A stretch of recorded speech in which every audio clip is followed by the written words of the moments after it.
This sucks. This sucks. This sucks. This sucks. This sucks. This sucks. This sucks.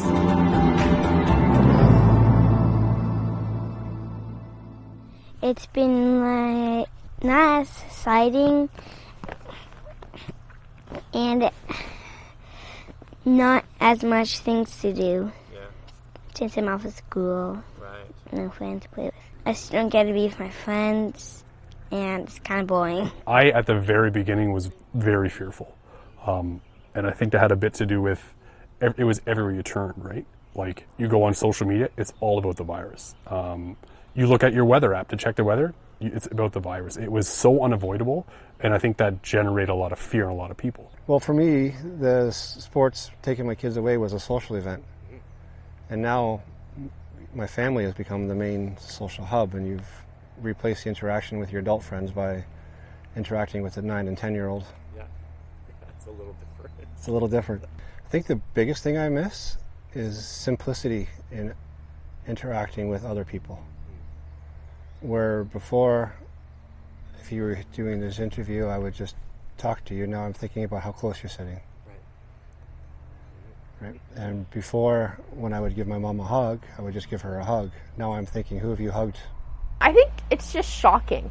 Like, I think a lot of us, especially like my friends, we've talked about it, were very shocked because all of it came so fast. Like, we were on the plane to Montreal, and then we got off the plane, and all of a sudden we got on a different plane, and now we're not going. And then XYZ, everything shut down. I don't have a soccer season, so I play travel soccer. Don't have that. I did not go on my Europe trip for grade 12. I will not have a graduation. No prom, even though my prom dress is hanging in my closet. Possible vacation, maybe. Possible first year university, moving in on campus, so. I'm missing hockey and being with my friends. What are some of the things you do with your friends? Soccer, hockey, a bunch of sports. Everything's been different. Yeah. My friends a lot, because I love school, but I just loved it for like being with people and like talking to all my friends and be able to see them. I've been missing the most and grieving the most is actually for my kids, the fact that they're missing school. And so when they're unhappy or struggling, then it affects me. So that's really what's affected me. Yeah. This situation has affected me the most that way. This morning we're focusing on Psalm 126. As followers of Jesus, we believe that Jesus speaks to us through Scripture. So imagine Jesus is sitting with you as his disciple and says to you, what is Psalm 126 saying to you? Well, if we look at the psalm, essentially we see that at its heart it is a prayer. Verse 4, restore our fortunes, Lord, like streams in the Negev. We saw the video at the beginning of the Negev desert region. That's what the Israelites knew so well. And how it depends on rainy season for the rivers to come. The water can't penetrate that dry, crusty desert land. So it gathers in pools and flows like a stream, a rushing stream. That's something they knew so well. That's where the land was refreshed. So the prayer is, Lord, refresh our land like that. Now, in the context, 500 years before Jesus, the Israelites had just come through a major difficult time. In 586, King Nebuchadnezzar had destroyed Jerusalem and taken its people captive. Daniel, Shadrach, Meshach, and Abednego, Esther are some of those people who were in exile. But 50 years later, in 536, King Cyrus of Persia declares that all the people can go back to their homeland. And so this psalm remembers when these people were going back home. When we were going back home, we were like people who dreamed. We were filled with laughter. We sang songs of joy. Remember that? Everyone was saying, the Lord has done great things. So they arrive in Jerusalem, and what do they find? The glory of the kingdom of David, the promise of God's restoration? No, they find a mess. The city is in rubble. The land is overgrown with weeds and rocks. And thus begins the hard work of claiming their heritage and the promise of God, sowing seeds with tears and praying that God would bless their efforts. So Jesus turns to us and says, how do you relate to this? Well, as followers of Jesus, we believe that God has done the greatest thing of all by defeating Satan, sin, and death, and setting us free from our bondage and exile, and restoring us as children of God.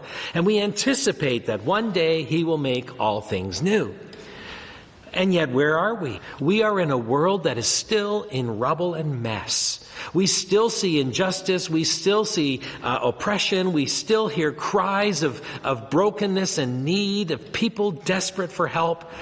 And we wonder, what does the victory of Jesus mean in this context? Well, the victory of Jesus means this. We trust that we invest ourselves in love and joy and peace, in doing good, in standing up for the oppressed, and we trust that those seeds, those sown with tears, will one day grow. The Lord will send his Spirit and one day bring righteousness and healing and restoration and hope. And so we have courage. We pray in the midst of the difficulty of coronavirus and whatever other difficulties we may face. We weep because this is not the way it's supposed to be. But we do not weep in despair. We weep in hope. So my encouragement to you is to hear from Jesus this invitation to pray, to weep, to sorrow, but in hope. If you are currently praying for a loved one who does not believe in Jesus, don't give up. If you are working with an addict, trying to help them find freedom, don't give up. If you're currently supporting a young expectant mother, helping her make better decisions than abortion, don't give up. If you're currently standing alongside of a black friend who feels like his life doesn't matter, don't give up. If you're currently walking alongside someone who is struggling with sexual issues, don't give up. If you are currently burdened for your grandchildren or your children and for the choices that they're making, don't give up. If you're witnessing to a coworker, don't give up. Continue to show love, joy, and peace, to serve others, to bless others, even though it seems like it's futile, even though it seems like it's not going to amount to anything. Trust that the Lord will take these seeds sown in tears and cause his blessing, his Spirit to multiply our efforts. Be encouraged. Your tears are not wasted because by God's grace, your tears will water the earth and become a river that will bring blessing to many. This is the prayer of Psalm 126. It's been a lot different.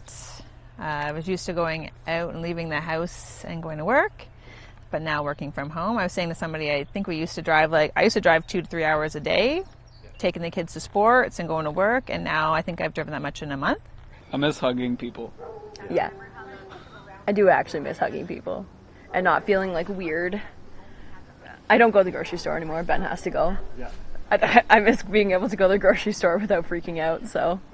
Because no one follows the rules and is just walking everywhere and just like up in your grill. It's just stressful. And waiting in lines is annoying. Well, I am really missing church and just having that time of communal worship and just having that to look forward to and having that time of being together, worshiping God together, and just the way, I don't know how to describe like the feeling that you get after having that experience. You just feel uplifted and encouraged for your week. So I've been really missing our church getting together. What the grieving process is like, right? But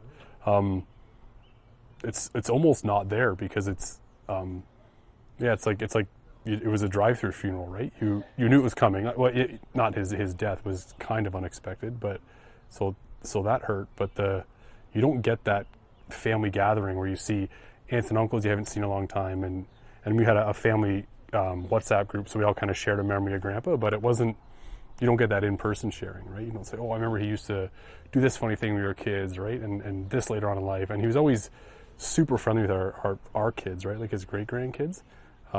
So you don't get all that looking back and that reminiscing. It's just like you pull up, you drive past the gravesite, say bye, you explain to your kids kind of what's going on, and then you drive home.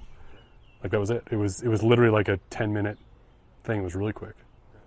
So you don't get that celebration of life. I've always just I've always loved giving people hugs. I've always had people tell me I give the best hugs, He does. which makes me feel good.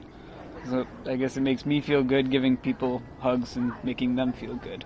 And I can't hug anybody. No, it's not, is it? Yeah.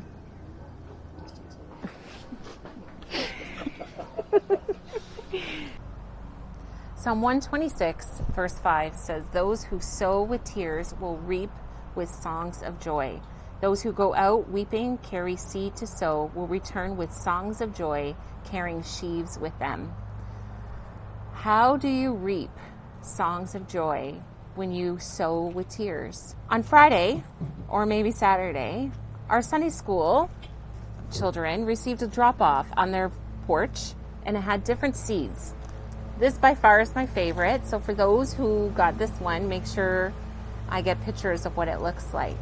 But we sent them seeds because we want you to know that even when you sow or when you plant your seeds in the soil, you will see nothing. But then you'll see them and they'll sprout and they'll have little green shoots, and then they'll get bigger and bigger, and you need to take care of them by watering them, by making sure they're in the sun.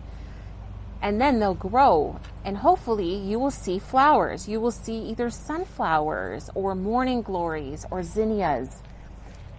And what we want you to know is that when we go through hard times, like we just have gone through and still going through this pandemic and just really drastic changes to a lot of our family schedules, there's beauty in there. There's so much beauty that we need to see in order to maybe make it through each day.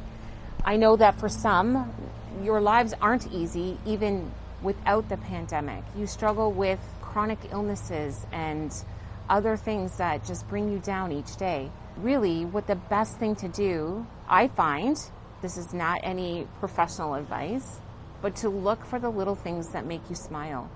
Flowers make me smile. My kids, when they behave, make me smile. I love seeing other people and the joy that they have in life. I love nature. I love the water, Lake Huron, the ocean. There's so many things that make me smile, even despite what's all going on. In Psalm 126, when they say, "Those who sow in tears will reap songs of joy." When you go through struggles in life, even in time after, there will be lessons that you have learned. There will be people that will shock you with how they've walked beside you. You will find out, no matter how alone you felt in the battle, that you are not alone. Your God will never leave you alone. Your friends, your family, some may have disappointed you, but there are others that have been faithful with you, and those are joys. Life takes so many twists and turns, and the last couple of months, it really has shown us what we have all gone through. But I love hearing how people have really stepped up to take care of each other, to make sure each other are okay, to do groceries and do errands for those who just didn't feel safe, to do porch drop-offs of flowers and little notes in the mail. All these little things are beauty in the ashes. The way our church family supports each other is beauty in ashes.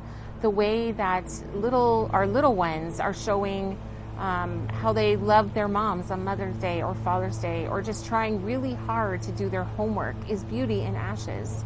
We put so much expectation on ourselves, and yet if we take a step back, we will see how there are flowers despite the rain, joys despite the sorrows.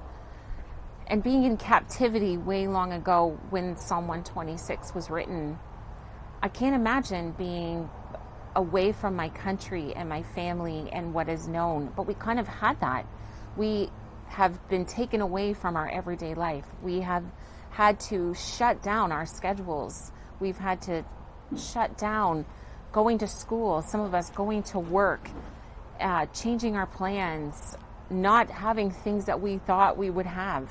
Look for the beauty so that we know and we can still help each other along, because this still isn't over. We still have months to go. The summer's going to look different. The fall will look different, but that's okay, because there's joy in each and every day. So if you can, check out the birds and the color of their feathers. Watch the flowers grow. Look at the bees. Even though they may sting, stay away from them. But it is incredible what bees do for all of our flowers and how they help us eat. Grow something if you can on your balcony or on your deck or in your backyard, and just marvel at how from a tiny seed God brings out so many good things. And that's you. You're a tiny little seed. And what will God do with you after all of this? And what can you do for God through your tears and your frustrations? Because remember, there's beauty, and when you sow seeds, you will reap songs of joy. I think one of your questions was like, what are you mourning? And I think I was thinking about how, like, kind of for the kids, like, all three of the kids have, like, not been in a public space in 3 months and may not go to a public space for another 3 months. And just, like, I guess missed opportunities and things for them, right? Like, they're not out socializing with people. They're not interacting with others. They're missing experiences and opportunities. So I kind of, like, I'm fine with it because I'm older and whatever, but, you know, they're younger and they're missing learning opportunities and just experiences. And I think I'm sad for them, if anything, because of the things that they're missing. The freedom, right?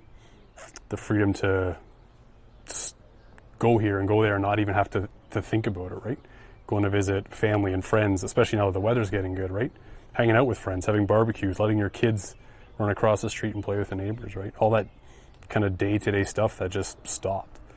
That stuff I miss. That's been a new challenge with having to do work and then having to do school work in the evenings and helping out with that. And I'm not really the greatest teacher, I guess, according to my kids. And they'd rather have their teacher explaining things than their mom explaining how to do math. So that's been a challenge. The lack of school has been such a big change in our life. I'm really looking forward to the day when they can go back to school.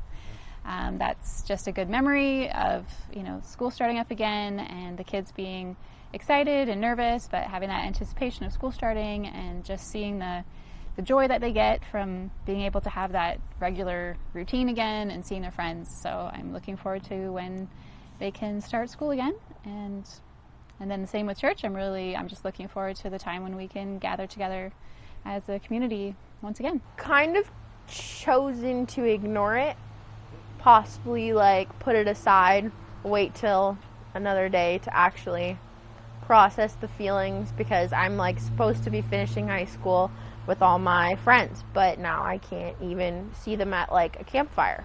I'm a little anxious because like I'm starting university in September. I don't know how that looks like, even when it would be normal. So going into a complete like online format, the possibility of an online format is daunting, because this semester with school was good, but I'm a social butterfly and I like one-on-one interaction and stuff. So it's been, yeah. I guess the anxiety behind it is like everything that I'm missing. And that's definitely depressing, because 2020 was supposed to be the year. Like, it was the year with everything in it. I was graduating, prom, Europe, all that stuff. And then there's nothing. One of the things that I see now is a lot of noise. And what I mean by that is everybody's talking at once above each other. And everybody's overly concerned. And there's a sense of panic. And what concerns me is that I don't know when that's going to go away. And I don't think it's healthy for our communities as a whole to operate in this mode of constant anxiety and constant questioning. And I guess I yearn sometimes for answers as to how bad the disease really is, how careful we really have to be, and what the proper course forward really is. And I'm not sure anybody has those answers, but I still long for them. I think at some point in time we're going to have to change the narrative from stay safe to be brave. I'm not sure when that time is, but it's going to have to happen. I need to know when this is done. When can I go back to that life I had before all this? But I've realized that it's going to be a long time. So accept this as your new normal, and that's the old. Not that it never will be back to that, but it's an indefinite period of time we're in. So I guess try to make the most of it, right? I have enjoyed more movie nights with my kids, being home more often, being more involved in their school life because their school life's here. So that stuff's kind of been a bit of a blessing. I have enjoyed the family time. That took some getting used to because I'm not used to being around my kids that much, right? Like you'd work whatever till 4 or 5 o'clock, come home, have dinner, and then you have whatever 2 or 3 hours after dinner. That's your family time. But being on reduced hours, family time would start at 3 in the afternoon. Yeah, so go play basketball in the driveway, go for a bike ride. That took a bit of getting used to, but then it turned into I really enjoy this. I look forward to being done work early and spending time with them. So it kind of shifted from an awkward, fearful stage into this is actually really nice. I heard this saying where you can live with fear, but don't let fear drive the car. Right? Put fear in the passenger seat, let it go with you, and respond to it in that sense, but don't make every decision you make based on fear. And we had to learn how to do that. And that's where we are now. Fear can influence our decision, but it's not ultimately steering our family's vehicle right now. And that's kind of where we're at. We often try to hide from our pain. So when someone asks us, hey, how are you doing? We say, oh, I'm good. I'm fine. There's nothing to see here. There's nothing to talk about. Everything's rosy. Everything's great. Everything's good. But something happens when we try to hide that pain, when we minimize it, when we distract ourselves from it, when we bury it so deep that we just don't even have to deal with it at all anymore. I mean, we try and keep ourselves busy from it, but what ends up happening is that pain starts to grow and it starts coming out of us in just all of these different ways. All of a sudden we start snapping at our kids, or we overreact to something that our spouse says, or that poor grocery clerk that is just doing their best just gets the brunt end of something that we are experiencing deep inside of us. And when we try to hide that pain, when we try not to deal with it, it just multiplies. And so although we try to hide it through reluctant smiles, it still shines through our eyes. All our pain wants is to be seen, is to be witnessed. And so what does it look like for us to actually witness that pain? What does it look like for us to actually sit with that pain? And James Finley, who is a Christian mystic, once talked about being able to go into the deep waters because that's where the pain is. That's where all the good work is. That is where all the hard and difficult work is. And he kind of compared it to swimming. And you know how when you start doing swimming lessons, you don't just go and jump into that deep end and kind of see if you are going to be able to swim or not. No, they start you in the shallow end. And they may start you with a couple of different strokes, or just putting your head underwater, kind of getting used to that water and seeing how it feels to dunk your head under the water, how it feels to jump into water where our feet can touch the ground. And then one of the things they teach you is how to float on your back and how to float on your front. And there's something really incredible about that, because when we start learning in the shallow end, if all of a sudden we get flustered and all of a sudden we get a little bit panicked, we can put our foot down and we can touch the bottom. And the more and more comfortable we get with floating in that shallow end, the further we can go out. So that when we are in those deep waters, just facing our reality, facing our truth, facing some of those really difficult and dark things, those things that really hurt us, then when it gets too tiring and when it gets too overwhelming, or when it makes us feel panicked, then we can go back to what we learned in the shallow end of just simply floating.